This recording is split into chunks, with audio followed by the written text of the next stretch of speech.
ఈ సినిమా నిజంగా చాలా మందికి తెలుగే కాదు, ఆల్ లాంగ్వేజెస్, హిందీలో కూడా అందరూ కూడా ఇలాంటి సినిమా, తెలుగులో ఇంత క్వాలిటీ సినిమా వచ్చిందని అందరూ సర్ప్రైజ్ అయిన సినిమా ఇది. నెక్స్ట్ ఈ సినిమాకి కార్తీక్ ఎంత కష్టపడ్డాడో నాకు బిగినింగ్ నుంచి కార్తీక్ తెలుసు. డిఓపిగా ఫస్ట్ ఒక చిన్న షార్ట్ ఫిలింతో నాతో ఒక 10 years బ్యాక్ మా ఆఫీస్కి వచ్చాడు తను. అప్పటి నుంచి తను చూస్తున్నాను అనమాట. నిజంగా చాలా కష్టపడి పైకి వచ్చిన పర్సన్ కార్తీక్. ఇవాళ మిరాయితో నిజంగా ఒక పాన్ ఇండియా డైరెక్టర్గా తనను చూడటం నాకు చాలా హ్యాపీ అనిపించింది.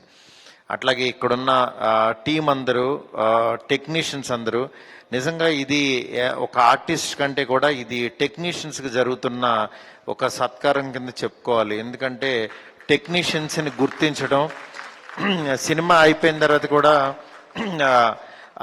యాక్చువల్గా ఓటీటీలోకి వచ్చాక కూడా ఇలాగా ఒకటి పెట్టి వాళ్ళందరిని ఐడెంటిఫై చేసి మళ్ళీ వాళ్ళకి మెమోంటోస్ ఇచ్చి ఇంత గుర్తిస్తున్నారంటే, యాక్చువల్గా టెక్నీషియన్స్ని ఎవరు సినిమా రిలీజ్ తర్వాత 90% పట్టించుకోరు, ఫోన్లో మాట్లాడతారు కానీ ఎవరు పట్టించుకోరు. అలాంటి టైంలో ఇలాగా మెమోంటోస్ ఇచ్చి వీళ్ళందరినీ గుర్తిస్తున్నారంటే నిజంగా ప్రతి ఒక్కళ్ళు కూడా పీపుల్స్ మీడియా సంస్థలో పనిచేయాలి అన్నంత ఇంట్రెస్ట్ కలగజేశారు విశ్వ గారు.